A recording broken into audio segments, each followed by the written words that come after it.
नमस्कार, आप सभी का स्वागत है और आप देख रहे हैं यूट्यूब चैनल रीमेक एडुपात में। आज मैं एनसीईआरटी बेस्ड कक्षा 6 के ज्योग्राफी के एमसीक्यू को लेके आया हूँ, जो सभी प्रतियोगिता परीक्षाओं में उपयोगी होगा और शानदार अमृत का काम करेगा और इससे अलग नहीं आएगा। मैं इतना आपको आश्वस्त करता हूँ कि यह एक श्रृंखला जो मिलेगी, जो जब पूरी श्रृंखला खत्म हो जाएगी सारे सब्जेक्ट की, तो जब आप सबको देखेंगे तो पता चलेगा कि यह एक अमृत है और इससे अलग कुछ भी नहीं आने वाला है। मैं एक किताब के एनसीईआरटी सिलेबस के उन हर बिंदु को टच करूँगा और मैं उसका अध्ययन करके ही लेके आता हूँ। मैं उस सबका अध्ययन करता हूँ, तब उनमें से एक वीडियो को तैयार करने में कम से कम मुझे 2 दिन लगते हैं। यानी 2 दिन कैसे लगते हैं? मैं सारी वीडियो के एक-एक कंटेंट पे रिसर्च करता हूँ, पढ़ता हूँ, खुद उस चीज़ को पढ़ता हूँ और अपने अनुभव को लेके और तब आपके सामने आता हूँ। तो इसको बड़े ध्यान से देखिए, सभी प्रतियोगिता परीक्षाओं के लिए, चाहे शिक्षक भर्ती है, शिक्षक प्रोन्नति है, एसएससी है, बिहार पुलिस सेवा है, यूपीएससी है, बीपीएससी है, किसी भी लोक सेवा आयोग का हो, चाहे कोई साधारण परीक्षा हो, चाहे बड़ी परीक्षा हो, इससे अलग नहीं आएगा। तो हमारे साथ जुड़े रहिए और इस वीडियो को ध्यान से देखिए, स्किप नहीं कीजिए। अगर कोई क्वेश्चन आपको दिखता है, बहुत शानदार लगता है, आप उससे चाहते हैं नोट करना, तो वीडियो को पॉज कीजिए और रुकिए। आइए देखते हैं, देर नहीं करते हैं और समझते हैं कि क्या है। आइए, पहला प्रश्न आपके सामने है। पहला प्रश्न है, सही क्रम बताएं। सही क्रम: ब्रह्मांड, आकाशगंगा, ग्रह, सौरमंडल। ग्रह, आकाशगंगा, सौरमंडल, ब्रह्मांड। आकाशगंगा, सौरमंडल, ब्रह्मांड, ग्रह। ग्रह, सौरमंडल, आकाशगंगा, ब्रह्मांड। यानी कौन किससे है? इससे पहले हम इस प्रश्न के उत्तर को जाने, तो एक चित्र आपके सामने है, देखिएगा इसको ध्यान से। ये हम है, मानते हैं फोटो है, व्यक्ति है। व्यक्ति पृथ्वी पर रहता है। पृथ्वी सौरमंडल का पार्ट है, सौरमंडल आकाशगंगा का पार्ट है और आकाशगंगा किसका पार्ट है? ब्रह्मांड का पार्ट है। बात समझ में आई? तो यहां उत्तर क्या निकल के आ रहा है? उत्तर निकल के क्या आ रहा है? सही क्रम क्या बन रहा है आपका? सही क्रम बन रहा है ग्रह, सौरमंडल, आकाशगंगा और ब्रह्मांड। तो आप कहेंगे कि सर ग्रह कहां लिखा है इसमें? तो ग्रह इसलिए मैं कह रहा हूं कि पृथ्वी क्या है? पृथ्वी एक ग्रह है। क्लियर है? तो यहां उत्तर जो बनेगा वो बनेगा आपको डी, यानी ग्रह, सौरमंडल, आकाशगंगा और ब्रह्मांड। इसको ध्यान रखने की जरूरत है और याद रखने की जरूरत है। क्लियर है? आइए आगे बढ़ते हैं और देखते हैं दूसरे प्रश्न को। सौरमंडल का निर्माण होता है, और इस सौरमंडल का निर्माण किसी से होता है? सौरमंडल का निर्माण ग्रह, उपग्रह, सूर्य, उल्कापिंड या उपरोक्त सभी। तो ग्रह मंडल का, सौरमंडल का जो निर्माण होता है, ये ग्रह उपग्रह से भी होता है। सूर्य भी है, उस सौरमंडल का ही पार्ट है। और ये क्या है? सूर्य जो है ये मुखिया है किसका? आपको सौरमंडल का। उसके बाद उल्कापिंड, उल्कापिंड भी आपको सौरमंडल का ही पार्ट होता है।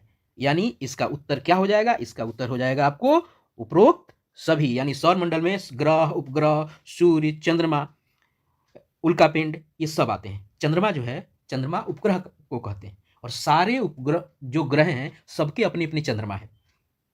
आप कहेंगे चंद्रमा है? हाँ जी, बिल्कुल चंद्रमा है। चंद्रमा को ही उपग्रह कहते हैं। हमारी जो चंद्रमा है यह भी एक उपग्रह है। ठीक है? तो उपग्रह को चंद्रमा भी कहा जाता है। आइए इन सब पे आगे चर्चा करेंगे, पहले हम इस प्रश्न के उत्तर को जान के आगे बढ़ते हैं। चलिए देखिए, तीसरा प्रश्न है। तीसरा प्रश्न ये है कि किन खगोलीय पिंड को तारा कहा जाता है? ध्यान रखिएगा, जो हमें सारा पिंड, ये सौरमंडल की जो चीजें होती हैं वो सारा का सारा एक पिंड ही होता है, लेकिन यह पूछ रहा है कि किन खगोलीय पिंड को तारा कहते हैं। अब देखिए, जिनका आकार बड़ा होता है, दूसरा जिनके पास अपना ऊष्मा और प्रकाश नहीं होता है, जिनके पास अपना ऊष्मा और प्रकाश नहीं होता है, और जिनके पास अपना ऊष्मा और प्रकाश होता है। डी, जो अपने अक्ष पर घूमते हुए दूसरे पिंड की परिक्रमा क्या है? करता है। तो यहां तीसरा है कि किन खगोलीय पिंड को तारा कहा जाता है। मेन बात तारा है। खगोलीय बहुत सारे पिंड हैं, लेकिन कौन सा खगोलीय पिंड है जो तारा कहलाता है, जो हमें ऊपर दिखता है वो तारा? तो कौन सा खगोलीय पिंड है तारा है? जिनका आकार बड़ा है। अरे आकार बड़ा हाथियों का होता है। आकार बड़ा तो किसी चीज का हो सकता है, पर्वत पहाड़ का भी हो सकता है। और जिनके पास ऊष्मा प्रकाश नहीं होता है। इसका उत्तर होगा आपको सी, जिनके पास अपना ऊष्मा और प्रकाश होता है। यानी सूर्य भी एक तारा है। तो इसका उत्तर क्या होगा कि वह खगोलीय पिंड तारा कहलाता है जिसके पास ऊष्मा होता है और प्रकाश होता है। क्लियर है? आइए देखते हैं, आगे बढ़ते हैं। सूर्य क्षुद्र ग्रह है, तारा है, ग्रह है या उपरोक्त सभी? अभी हमने चर्चा किया है सूर्य के बारे में, एक लाइन मैंने कहा था, वहां आपने अगर ध्यान से देखा होगा और सुना होगा, तो सूर्य क्या है? एक ऐसा खगोलीय पिंड है जिसकी अपनी उष्मा है और जिसकी अपना प्रकाश है। तो सूर्य क्या है? सूर्य एक तारा है। सूर्य क्या है? सूर्य एक तारा है। आइए देखते हैं पांचवा प्रश्न। पांचवा प्रश्न है, क्या है आपके सामने? उष्मा और प्रकाश वाले खगोलीय पिंड को क्या कहते हैं? बड़ी शानदार, और इसी चीज को घुमा के मैंने पूछ दिया है और कुछ नहीं किया है। क्या कहते हैं? उष्मा और प्रकाश वाले खगोलीय पिंड को क्या कहते हैं? जो तीसरा प्रश्न आपने अगर देखा होगा तो आपको समझ में आएगा कि उसको क्या बोलते हैं। उसको बोलते हैं तारा। क्लियर है? मैंने तीसरे प्रश्न को अलग एक भाव में पूछ दिया है। आइए देखते हैं छठा प्रश्न। तारों के समूहों द्वारा बनाई गई आकृति कहलाती है। तारों के समूहों द्वारा बनाई गई आकृति कहलाती है। क्या कहलाती है? जो बहुत सारे तारे जब समूह बनाते हैं तो क्या कहलाता है? सौरमंडल कहलाता है, आकाशगंगा कहलाता है, नक्षत्र मंडल कहलाता है, या एंड्रोमेडा कहलाते हैं। अब आपको एक चीज दिख रहा होगा कि साहब ये एंड्रोमेडा किस जंतु का नाम है? सौरमंडल, आकाशगंगा, नक्षत्र मंडल तो समझ रहे हैं, ये एंड्रोमेडा क्या है? पहले इस प्रश्न का उत्तर जानते हैं, उसके बाद समझेंगे एंड्रोमेडा होता क्या है। एंड्रोमेडा को समझते हैं, इसके पहले उत्तर जानते हैं। तो तारों के समूहों द्वारा बनाई गई आकृति जो है, ध्यान रखना है, तारों की समूह है, इसमें प्रमुख चीज है तारों का समूह, उसको कहते हैं नक्षत्र मंडल। वो है एक नक्षत्र मंडल। क्लियर है? अब समझते हैं एंड्रोमेडा। एंड्रोमेडा जो है, ये जो एंड्रोमेडा हमारे सामने दिख रहा है, एंड्रोमेडा मिल्की वे है, यानी क्या? हमारी आकाशगंगा की पड़ोसी आकाशगंगा है। इसकी क्या है? इसकी पड़ोसी आकाशगंगा है। ये इसकी पड़ोसी आकाशगंगा है। पड़ोसी आकाश, यह भी एक आकाशगंगा है, लेकिन हमारी जो आकाशगंगा है, हमारी आकाशगंगा क्या है? मिल्की वे, जिसको मंदाकिनी बोलते हैं। हमारी आकाशगंगा क्या है? मंदाकिनी।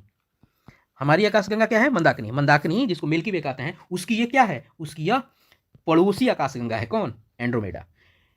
इसे अमावस्या की रात्रि में धब्बे के रूप में देखा जा सकता है। एंड्रोमेडा को जो अमावस्या होता है ना, उसमें धब्बे के रूप में हम देख सकते हैं।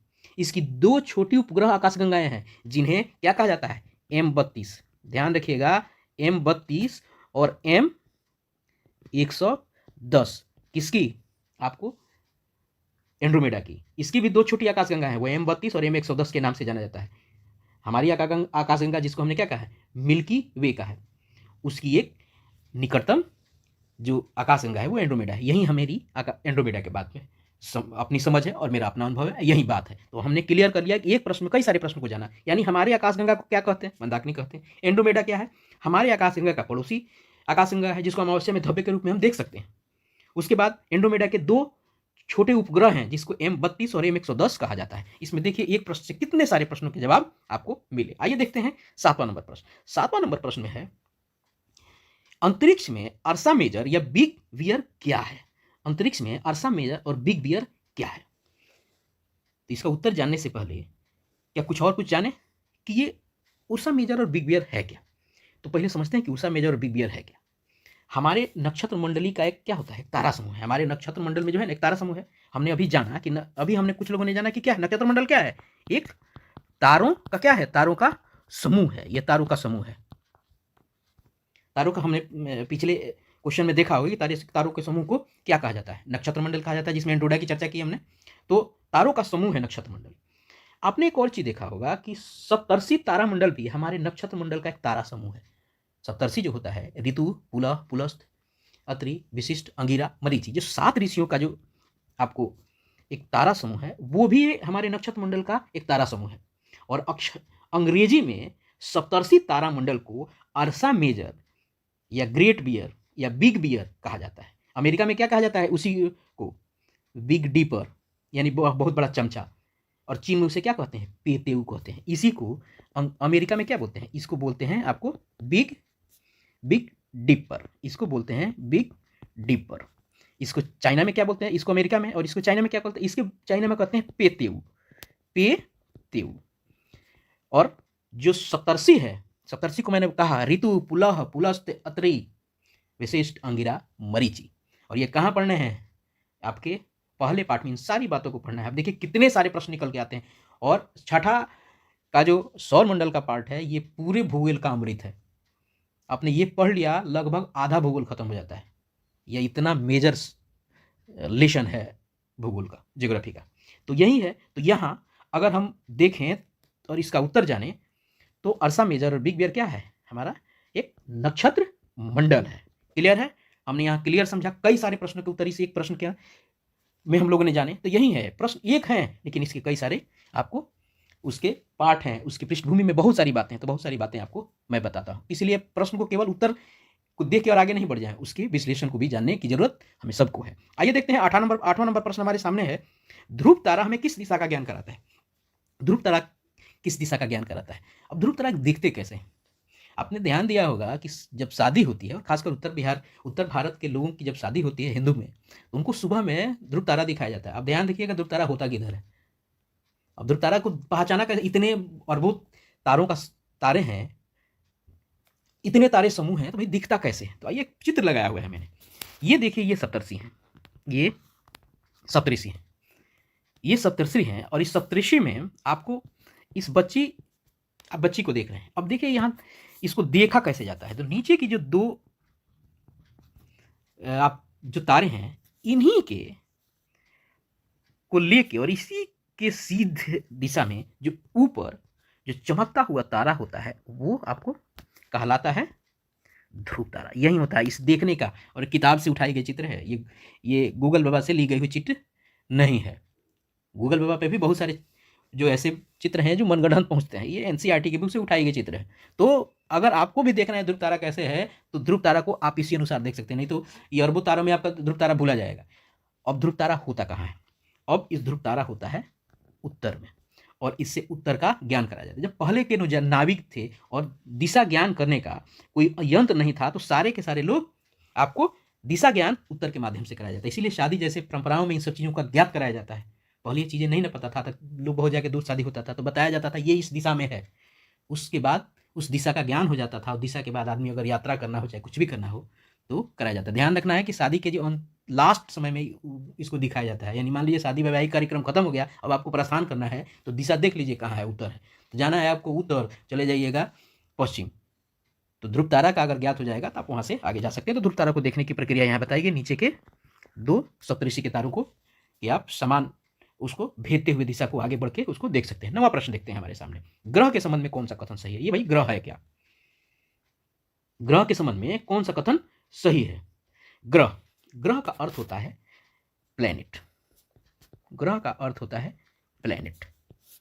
ये प्लैनेट का मतलब क्या है? ये प्लैनेट जो है, प्लैनेट एक लैटिन शब्द है। प्लैनेट लैटिन शब्द है। प्लैनेट का मतलब होता है इधर उधर घूमने वाला, यानी प्लैनेट का मतलब है इधर उधर घूमने वाला, इसलिए इन पिंडों को प्लैनेट या हिंदी में ग्रह कहते हैं। इसका मतलब होता है इधर उधर क्या, घूमने वाला, इसलिए इसी को कहा जाता था। ये प्रश्न के उत्तर की तरफ बढ़ते हैं। जो आकार में बहुत बड़े होते हैं, भाई सब आकार में बहुत सारा चीज बड़ा हो सकता है। जिनके पास अपनी ऊष्मा और प्रकाश होता है तो बिल्कुल नहीं, वो तो तारा हो जाएगा। जिनके पास अपनी ऊष्मा और प्रकाश नहीं होता है और यह एक तारों का समूह है, तो यह तारों का समूह होगा नहीं, यह होगा नहीं, यह तारा हो जाएगा। ग्रह एक तारा है नहीं, तो तारों का समूह बनने का मतलब ही नहीं बनता है। तारा ही वहाँ शब्द नहीं लगेगा। वैसे तारे के समूह को नक्षत्र मंडल कहा जाता है। तो यहाँ उत्तर बनता है आपका सी, जिनके पास अपनी ऊष्मा और प्रकाश नहीं होता है। तो यहाँ ग्रह की एक परिभाषा हमारे सामने निकल के आ गई। ग्रह उसे कहते हैं, उस खगोलीय पिंड को कहते हैं जो अपने निर्धारित चीज को, यूं कहें सूर्य के इर्द गिर्द घूमता है, और उसकी विशेषता ग्रह की है कि ग्रहों के पास अपना ऊष्मा और प्रकाश नहीं होता है। तो हमारा सी उत्तर यहाँ बना। ग्रह के संबंध में एक और प्रश्न भी आगे बन सकता है कभी, कि ग्रह वैसे आपको खगोलीय पिंड जिसमें ऊष्मा और प्रकाश नहीं होता है, तो उसमें अगर ग्रह का नाम दे दे तो सबसे सटीक वहीं बैठेगा। आइए देखते हैं आगे। एक चित्र हमारे सामने पड़ा हुआ, इसको ध्यान से देख लीजिए, इसके कलर को जानने की जरूरत है। देखिएगा, जैसे ये कैसा है, नीला है और नीला है, ये नीला है, ये नीला है, नीला क्या है, पृथ्वी है। देखिएगा लाल है, ये कैसा है, ये मंगल है। एक ये छल्ला वाला है, ये छल्ला वाला है, ये शनि है। देखिएगा मंगल है ये, और ये बृहस्पति है। बृहस्पति में एक पट्टी दिख रही है, ये क्या है, क्षुद्र ग्रह की पट्टी है। तो इस तरह के आपको प्रश्न आगे को देखने को मिलेंगे, बहुत सारी चीज़ों को आपको देखने को मिलेंगे। अब देखते हैं, ये सूर्य है और ग्रहों की स्थिति है। ये सारा का सारा फोटो आपको लिया कहाँ से गया है, ये सारा फोटो लिया गया है आपको एनसीईआरटी की बुक से। सूर्य, ये सारे के सारे जो ग्रह हैं क्या करते हैं, ग्रह वो है जो वह खगोलीय पिंड है जो सूर्य की परिक्रमा करता है। क्लियर है, जिसमें अपना प्रकाश और उष्मा नहीं होता है। तो प्रकाश कहाँ से लेता है, वो प्रकाश लेता है सूर्य से। क्लियर है, और ध्यान से देखने की जरूरत है कि सबसे पहले सूर्य के नजदीक कौन सा ग्रह है, बुध है। उसके बाद कौन है, शुक्र है। बुध को क्या कहा जाता है अंग्रेजी में? बुध को कहा जाता है अंग्रेजी में मरकरी। शुक्र को क्या कहा जाता है? वीनस कहा जाता है। शुक्र को वीनस कहा जाता है। तीसरा तीसरा कौन सा ग्रह है? पृथ्वी। पृथ्वी को क्या अंग्रेजी में कहा जाता है? आपको अर्थ कहा जाता है, और दिखने में कैसा है? ये नीला है। चौथा ग्रह कौन सा है? मंगल। मंगल को अंग्रेजी कहा जाता है मार्स। तो मंगल, उसके बाद आता है जुपिटर। जुपिटर है, तो जुपिटर को क्या कहा जाता है? जुपिटर को आपको बृहस्पति कहा जाता है, और ये सबसे बड़ा ग्रह है। ठीक है, और देखिएगा मंगल और बृहस्पति यानी मार्स और जुपिटर के बीच में ही क्षुद्रपट जो ग्रहों की पट्टी है, और इसी में वो रहते हैं। उसके बाद आता है शनि। शनि का अंग्रेजी होता है सैटर्न, और इसके आर इर्द गिर्द आपको जो है क्या है? एक छल्ला है।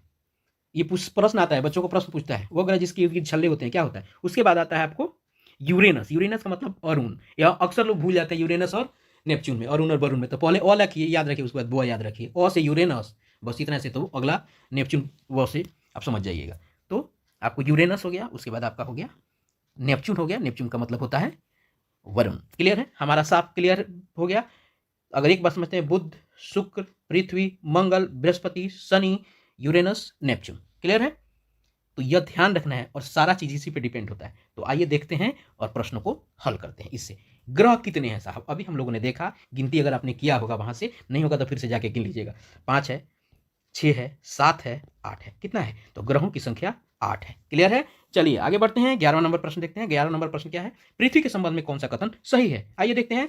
यह प्रकाश और ऊष्मा सूर्य से प्राप्त करती है। पृथ्वी सूर्य से दूरी के हिसाब से तीसरी है। पृथ्वी आकार में 5वां ग्रह है। उपरोक्त सभी, देखिए उपरोक्त सभी, इसका उत्तर उपरोक्त सभी है। उत्तर हमने जान लिया, लेकिन देखिए इस एक प्रश्न से कितने सारे प्रश्न निकल के आए। यानी पृथ्वी के पास न प्रकाश होता है न ऊष्मा होती है, यह हम लोग को पता चला। तो ये प्रकाश और ऊष्मा प्राप्त कहां से करता है? ये प्राप्त सूर्य से करता है। कई सारे प्रश्न के जवाब हमको मिले, कई सारे प्रश्न मिले। उसके बाद पृथ्वी सूर्य से दूरी के हिसाब से कौन सा ग्रह है? तीसरा ग्रह है। कौन सा ग्रह है? तीसरा ग्रह है। और पृथ्वी आकार में 5वां बड़ा ग्रह है। क्लियर है? सबसे बड़ा ग्रह कौन सा है? बृहस्पति है। सबसे छोटा बुध है। तो सबसे आकार में सबसे बड़ा ग्रह कौन सा है? पृथ्वी है। ये सूर्य से सबसे दूरी के हिसाब से कौन सा है? तो तीसरा है। यह प्रश्न बहुत बच्चों से पूछा जाता है। ये जो प्रश्न है आपका, ये बच्चों से बहुत पूछा जाता है। क्लियर है? तो एक प्रश्न में कई सारे प्रश्नों के जवाब हम आए, इसीलिए मैं कह रहा हूं कि चीजों को ध्यान से देखने की जरूरत है। आइए आगे बढ़ते हैं। नीला ग्रह किसे कहते हैं? जब हमने पूरे बड़े वाले फोटो को देखा होगा तो उसमें हमें ये बात बताया था कि कौन नीला ग्रह है, कौन किस कलर का ग्रह है। तो नीला ग्रह होता क्या है? नीला ग्रह जो है हमारा अपना प्यारा पृथ्वी है। मंगल, बुध, शनि नहीं है, ये अलग अलग होते हैं। अब नीला क्यों है भाई? तो पृथ्वी जो है, पृथ्वी, इस पे आपको 2/3 क्या है? पानी है। 2/3 पानी है। अगर इसको देखा जाए तो इसको परसेंटेज में कहा जाए तो 71% आपको पृथ्वी पर क्या है? 71% पृथ्वी पर पानी है, इसीलिए इसको नीला ग्रह कहा जाता है। पृथ्वी 2/3 हिस्से पे पानी है, यानी ऊपर से जब देखा जाता है इस 2/3 हिस्से को तो ज्यादा वाला हिस्सा ना दिखेगा, इसलिए नीला दिखता है आपको अंतरिक्ष से, इसलिए इसको नीला ग्रह कहा जाता है। यह भी प्रश्न आता है कि पृथ्वी पर कितने हिस्से पर पानी है, तो 2/3 हिस्सा भी दे देगा, 1/3, 3/3 ऐसे दे देगा। और ये भी दे देगा पृथ्वी पर कितने हिस्से प्रतिशत में पानी है, 71% दे देगा। इसलिए मैंने इन दोनों चीजों को अलग अलग करके बताया। यानी ध्यान रखिएगा, एकदम टू द पॉइंट प्रश्न नहीं मिलते हैं, उसी प्रश्न को आप दूसरे तरीके से पूछ देता है। मैं प्रयास करता हूं अलग अलग प्रश्नों के भाव को लेके आऊं। आगे देखते हैं। आपको ये जो प्रश्न है, लाल ग्रह किसे कहते हैं? मैंने जब फोटो बताया था उसमें बताया था आपको लाल ग्रह, नीला ग्रह कौन सा है? पृथ्वी है। लाल ग्रह के बारे में भी मैंने बताया था, जिक्र किया था। तो लाल ग्रह कौन सा है? क्या पृथ्वी है, मंगल है, बुध है, शनि है? जी नहीं, जो आपको लाल ग्रह है वो मंगल है। क्लियर है? आइए आगे बढ़ते हैं और देखते हैं 14 नंबर प्रश्न को। 14 नंबर प्रश्न क्या है हमारा? 14 नंबर प्रश्न है, सौर मंडल के मुखिया सूर्य के संदर्भ में कौन सा कथन असत्य है? ध्यान रखिएगा, प्रश्न में क्या है? असत्य की बात है। जैसे मैंने कहा, जहां नहीं आए, असत्य आए, वहां समझिएगा कि आपको एक प्रश्न में कई सारे प्रश्न आपको मिलेंगे और कई सारे प्रश्नों के उत्तर मिले। क्यों? 4 जब ऑप्शन है तो एक ही ना असत्य होगा, 3 तो सत्य होगा, यानी 3 सत्य है, आपको 3 फैक्ट मिलेंगे ना वहां, इसलिए उसको ध्यान से देखने की जरूरत है। तो पहला प्रश्न का जो ऑप्शन है इस प्रश्न का, उसमें ऑप्शन है सूर्य का खिंचाव बल इसके सौर मंडल को क्या करता है? बांधे रखता है। क्या करता है? बांधे रखता है। सूर्य की ऊर्जा का स्रोत नाभिकीय संलयन है। सूर्य की ऊर्जा का स्रोत नाभिकीय विखंडन की प्रक्रिया है। और सूर्य पृथ्वी से लगभग 15 करोड़ किलोमीटर है। क्लियर है? तो यह पूछ रहा है कि असत्य कौन सा है? तो असत्य है आपका सी, यानी सूर्य की ऊर्जा का स्रोत जो है वो नाभिकीय विखंडन है। ठीक है, आगे 3 ऑप्शन जो सही है उस पे देखते हैं। सूर्य के खिंचाव बल इसके सौर मंडल को बांधे रखता है। हाँ, सूर्य के पास जो खिंचाव बल है, इसी के चलते, सूर्य के खिंचाव बल के चलते सारे के सारे जो ग्रह इसकी परिक्रमा करते हैं सबको बांधे रखता है, नहीं तो सारे ग्रह बिखर जाते। तो यह सत्य है। दूसरा एक आपको है, अगर चौथे ऑप्शन को देख लेते हैं तो फिर बी को समझेंगे। सूर्य पृथ्वी से लगभग 15 करोड़ किलोमीटर है। तो यह फैक्ट है, एकदम फैक्चुअल क्वेश्चन है, ये हो गया। उसके बाद आती है नाभिकीय संलयन। ये संलयन क्या है, पहले यह जानने की जरूरत है। ये संलयन क्या होता है साहब? नाभिकीय संलयन क्या है? ये संलयन की प्रक्रिया क्या है, इसकी प्रोसेस ये क्या है? नाभिकीय संलयन होता क्या है? होता क्या है, जब दो हाइड्रोजन आपको, दो हाइड्रोजन के नाभिक मिलकर, जब वो दो हाइड्रोजन के नाभिक मिलते हैं तो क्या बनते हैं? वो हीलियम बनाते हैं। वो हीलियम का एक नाभिक बनाता है, और इसी को हीलियम का क्या बनाता है? वो हीलियम का नाभिक बनाता है। वो आपको हीलियम का नाभिक बनाता है, हीलियम का नाभिक बनाता है, और यही क्या कहलाता है? यही कहलाता है आपका संलयन। क्लियर है? तो यह संलयन जो है, यही ऊर्जा का स्रोत होता है। किसके? सूर्य और सूर्य का। तो यहां हमें असत्य कौन सा दिखा? सी दिखा। और सही वाला कौन है? ए वाला सही है, बी वाला सही है, और डी वाला सही है। क्लियर है? आइए आगे देखते हैं। 15वां नंबर प्रश्न है, पृथ्वी तक पहुंचने में सूर्य का प्रकाश लगभग कितना मिलता है? 5 मिनट, 8 मिनट, 10 मिनट और 15 मिनट। तो सूर्य का प्रकाश हमारे पास पहुंचने में लगभग की बात की गई है, और यहाँ लगभग में सारे है, तो 8 मिनट लगता है कितना? 8 मिनट। और आपको एग्जैक्ट, अगर कहीं एग्जैक्ट की बात होती है तो आपको वो लगता है 8 मिनट 16 सेकेंड। क्लियर है? एग्जैक्ट की बात अगर आती है तो 8 मिनट 16 सेकेंड लगते हैं। क्लियर है? आगे बढ़ते हैं, 16वां नंबर प्रश्न देखते हैं। अब देखिए, सूर्य से बढ़ते हुए दूरी के आधार पर ग्रहों की सही क्रम जाने। मैंने फोटो लगा दिया है, हमने वहां पिछले वाले बड़े वाले फोटो में हमने देखा भी था। तो सूर्य पे क्या है? बुध शुक्र पृथ्वी मंगल, बुध मंगल शुक्र पृथ्वी, शुक्र मंगल पृथ्वी बुध, बुध शुक्र। आइए इस फोटो में देखते हैं। देखिएगा, पहले क्या है? ये सूर्य है, सूर्य के बाद क्या है? बुध है, बुध के बाद शुक्र है, शुक्र के बाद पृथ्वी है, पृथ्वी के बाद मंगल है, बृहस्पति, शनि, अरुण, वरुण। यहाँ देखिए, पहले बुध है, सबसे पहले बुध है। ए और बी दो पे देखते हैं, बुध के बाद क्या आता है? शुक्र। इस बुध के बाद मंगल है, तो ये खत्म हो गया, सीधी सी बात है।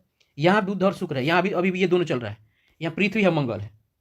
यहाँ कौन सा आंसर आपको सही होगा? यहाँ आपको अगर देख रहे हैं तो बुध है, बुध के बाद शुक्र है, शुक्र के बाद कौन सा है? पृथ्वी तीसरे नंबर पे आती है। तो आंसर इसका क्या सही हो जाएगा? ए। इसका आंसर क्या सही होगा? इसका आंसर आपको हो जाएगा बुध।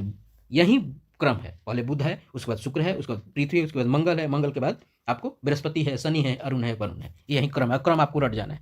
आइए देखते हैं 17वां नंबर प्रश्न। और इस प्रश्न में क्या है? इनमें से कौन सा आंतरिक ग्रह है?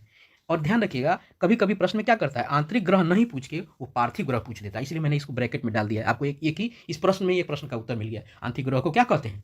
पार्थिव ग्रह करते हैं। इसका एक टैक्टिक है, आपके शुरू के 4 जो आप ग्रह हैं इसको आंतरिक मान लीजिए, और बाद के 4 जो हैं उनको क्या मान लीजिए? उनको वाह्य मान लीजिए, और इसको रट जाइए। शुरू के 4 कौन कौन से होते हैं? शुरू के 4 कौन कौन से ग्रह होते हैं? बुध, शुक्र, पृथ्वी, मंगल। यही है, ए है, बी है। तो उत्तर क्या हो जाएगा? इसका उत्तर हो जाएगा सी, यानी ए और बी। तो कौन कौन से आंतरिक ग्रह होते हैं? बुध होते हैं, शुक्र होते हैं, पृथ्वी होते हैं, मंगल होते हैं, ये है। और बाह्य ग्रह में कौन से होते हैं? बाह्य ग्रह में बृहस्पति, शनि, अरुण, वरुण। क्लियर है? चलिए आगे बढ़ते हैं और देखते हैं अगला प्रश्न, 18वां नंबर प्रश्न। इनमें से कौन बाह्य ग्रह? देखिए प्रश्न आ गया। अभी कुछ देर पहले हमने बात किया था आंतरिक ग्रह को, तो आंतरिक ग्रह को क्या कहते हैं? आंतरिक ग्रह को हम आपको ग्रह को क्या कह रहे थे? आंतरिक ग्रह को कह रहे थे पार्थिव ग्रह भी कहा जा सकता है उसको, पार्थिव आपको ग्रह। ठीक है, जो पीछे आपने देखा होगा, देखिए क्या कहा गया होगा, आंतरिक ग्रह को पार्थिव ग्रह कहा गया। और यहाँ देखिए बाह्य ग्रह को क्या कहा गया है? बाह्य ग्रह को कहा गया है जोबियन ग्रह। बाह्य ग्रह अगर कहीं कहीं बाह्य ग्रह नहीं लिखे, जोबियन ग्रह कहता है उसको। तो जोबियन ग्रह का अभी हमने बात की थी कि जोबियन ग्रह में कौन आते हैं? बृहस्पति, शनि, अरुण, वरुण। ये जोबियन ग्रह हो गए। और शुरू के बुध, शुक्र, पृथ्वी और मंगल, ये क्या हो गए? ये आंतरिक ग्रह हो गए। ये हो गया आपको पार्थिव ग्रह, और ये क्या हो गया? ये हो गया आपको जोबियन ग्रह। ये हो गया आपको जोबियन ग्रह, ये हो गया पार्थिव ग्रह। ठीक है, समझ में आई? चलिए तो यहाँ उत्तर क्या हो जाएगा? यहाँ भी उत्तर आपको सी हो जाएगा। क्या हो जाएगा यहाँ उत्तर? यहाँ भी उत्तर सी हो जाएगा। क्लियर है? चलिए आगे आगे बढ़ते हैं। 18वां नंबर प्रश्न कहते हैं, 19वां नंबर प्रश्न देखते हैं और यहाँ एक चीज देखते हैं। देखिए, सूर्य का परिक्रमण काल क्रिया ग्रह का सबसे कम किसका है? अब देखिए, सूर्य का परिक्रमण काल जो है किस ग्रह का, ये किस नहीं किया नहीं होगा, ये किस होगा, ठीक है? किस ग्रह का सबसे कम है? अब ध्यान देखिएगा, इसको समझिएगा, मैंने फोटो लगाया है। सूर्य के नजदीक सबसे पहले कौन है? सूर्य के नजदीक कौन है? सूर्य के नजदीक सबसे पहले बुध है। तो जब आपको बुध होगा तो इसकी रेडियस कम होगी, इसका रेडियस कम होगा, इसकी परिधि कम बनेगी। इसका रेडियस कम होगा तो परिधि कम बनेगी, तो यानी इसको कम लंबा चक्कर लगाना पड़ेगा। तो बुध का ही है जो सबसे परिक्रमण काल कम है। और इसका परिक्रमण काल पता है कितना होता है? इसका परिक्रमण काल होता है 88 दिन। इसका परिक्रमण काल है 88 दिन, और इसको रट न जाना है। 88 दिन को याद करना होता है हमें। अपना पृथ्वी का याद करना होता है और इसका याद करना होता है, सबसे कम वाले का, सबसे ज़्यादा वाले का, और पृथ्वी का आपको सबको पता है। एक साल 364.14 होता है, हम लोग 365 इसको मानते हैं। और उसी के चक्कर में, इसी परिक्रमण काल के चक्कर में 4 साल पे एक बार लीप ईयर लगता है, क्योंकि वो 365 पूरा नहीं होता है, वो कम ही पड़ता है। आइए आगे देखते हैं और जानते हैं अगले प्रश्न के बारे में। तो यहाँ पहले हम लोगों ने जाना, अभी बहुत ज़्यादा डीपली उन सब चीज़ों में नहीं जाना है। आगे प्रश्नों में वो सारी चीज़ों का हल मिलेगा, मैं संकेत भर देता हूँ। बस यहाँ आपको जाना है कि 88 दिन लगता है बुध को, और इसी का सबसे कम परिक्रमण काल होता है, ठीक है? आगे देखते हैं। पृथ्वी का जुड़वा बहन या जुड़वा ग्रह किसे कहा जाता है? आप देखिएगा, शनि हो गया, मंगल हो गया, शुक्र हो गया और बुध हो गया। पृथ्वी के समान उसी तरह दिखने वाला ग्रह जो है वो है शुक्र। तो शुक्र को पृथ्वी का जुड़वा बहन या जुड़वा ग्रह कहा जाता है। यह प्रश्न बहुत स्तरों पे आता है, छोटे स्तर से लेकर बड़े स्तर के लोक सेवा आयोग तक के में ये साधारण सा दिखने वाला प्रश्न पूछा जाता है। आइए देखते हैं और 21 नंबर प्रश्न देखते हैं। अब देखिए, इनमें से कौन बौना ग्रह है? इसमें से कौन बौना ग्रह है? अब देखिए, एक नॉर्मल ग्रह की बात है और एक बौना ग्रह की बात है। आइए, बौना ग्रह को जानने से पहले हम क्या करते हैं, हम एक फैक्ट जानते हैं। एक फैक्ट यह है कि पहले 9 ग्रह होते थे। कब भाई? 2006 से पहले। 2006 से पहले जो है ना 9 ग्रह हुआ करते थे। हम सब अगर हिंदू लोग देख रहे हैं तो पूजा में 9 ग्रह की लकड़ी लगती है। 9 ग्रह की लकड़ी, ये 9 ग्रह की जो लकड़ी होती है वो क्या होता है, यही 9 ग्रह की पूजा होती है, वो इन्हीं 9 ग्रह। तो हम सबको पता है कि 9 ग्रह पहले होते थे, लेकिन अब ग्रह कितने हो गए हैं? अब ग्रह हो गए हैं आपको, अब ग्रह 8 हो गए हैं। पूजा में उन्हीं 9 ग्रह की पूजा अभी भी होती है, आगे भी होती ही रहेगी। अब ये 8 हो गए। तो भाई कौन सा ऐसा ग्रह है जो अब नहीं रहा, मर थोड़े गया है। क्या हुआ है कि 2006 में अंतर्राष्ट्रीय खगोलीय संगठन ने, इंटरनेशनल एरोनॉटिकल ऑर्गेनाइजेशन ने क्या किया कि 2006 में एक ग्रह जिसको लोगों ने बौना ग्रह की संख्या दे दी, और वह ग्रह है प्लूटो। उस प्लूटो को बौना ग्रह मान लिया गया। कब? 2006 में। किसके द्वारा? इंटरनेशनल एरोनॉटिक्स ऑर्गेनाइजेशन के द्वारा। क्लियर है? चलिए, तो उत्तर इसका क्या हो जाएगा? बौना ग्रह। ये ध्यान रखने की जरूरत है, पहले 9 ही ग्रह हुआ करते थे, अब 8 ग्रह हो गए, किसको हटा दिया गया? प्लूटो। ये अलग अलग तरीके से प्रश्न पूछे जाता है। किन ग्रहों के बीच क्षुद्र ग्रह पाया जाता है? आपने जो बड़ी से स्क्रीन पे मैंने पूरा दिखाया था फोटो, ये जो अभी सामने है, इसमें आपको उसमें भी बताया था कि क्षुद्र ग्रह किन ग्रहों के बीच पाया जाता है। तो आप ध्यान से देखिएगा, ये लाल सा दिखने वाला ग्रह कौन सा होगा? मंगल होगा। और ये सबसे बड़ा दिखने वाला ग्रह कौन सा है? बृहस्पति। हम सबको पता है सबसे बड़ा ग्रह बृहस्पति है। और लाल दिखने वाला, इन्हीं के बीच में ये जो पट्टी आपको दिख रही है, ये पट्टी दिख रही है, यही है क्षुद्र ग्रह पट्टी। तो मंगल और बृहस्पति के बीच में जो क्षुद्र ग्रह पाए जाते हैं। क्लियर है? तो हमारा उत्तर क्या हो जाएगा? 22 का उत्तर हमारा सी हो जाएगा, यानी मंगल और बृहस्पति के बीच में क्षुद्र ग्रह पाए जाते हैं। क्लियर है? आइए आगे देखते हैं। अगला प्रश्न है 23 नंबर प्रश्न। 23 में कौन सौर मंडल का भाग नहीं है? सौर मंडल का भाग कौन नहीं है? क्षुद्र ग्रह, निहारिका ग्रह और धूमकेतु। तो निहारिका जो है क्षुद्र, ये सौर मंडल का भाग नहीं है। क्लियर है? आगे अगला देखते हैं प्रश्न 24 नंबर प्रश्न। सबसे अधिक प्राकृतिक उपग्रह किसको है? सबसे अधिक प्राकृतिक उपग्रह किसको है? सबसे अधिक प्राकृतिक उपग्रह शनि को है, बृहस्पति को है, मंगल को है, उरेनस को है। तो सबसे अधिक प्राकृतिक ग्रह आपको किसको है? शनि को है। सबसे अधिक प्राकृतिक उपग्रह आपको शनि को है। तो शनि को कितने हैं? तो शनि को आपको प्राकृतिक उपग्रह आपको 82 हैं। बृहस्पति को कितने हैं? बृहस्पति को 79 है। मंगल को कितने हैं? 2 है। और यूरेनस को कितने हैं? 27 है। अभी देखिए आपको ये क्लियर हो गया कि मंगल को 2 हैं। आगे मंगल के इस उपग्रहों को के बारे में हम जानकारी लेंगे। आप यह भी जानिए कि पृथ्वी का भी एक ही उपग्रह है, एक ही उपग्रह है। और उपग्रह को क्या बोला जाता है? चंद्रमा। शुरू में भी मैंने आपको कहा था कि उपग्रह को चंद्रमा कहते हैं। और पृथ्वी का चंद्रमा कितना है? बस एक, जिसको चंद्रमा ही कहते हैं, जिसको हम चंद्रमा मामा कहते हैं। तो चंद्रमा मामा क्या है? वो चंद्रमा मामा जो है हमारे, वो पृथ्वी के क्या है? पृथ्वी के प्राकृतिक उपग्रह है। वो पृथ्वी के एक सैटेलाइट है, नेचुरल सैटेलाइट है, ठीक है। वो क्या है? उपग्रह है पृथ्वी के।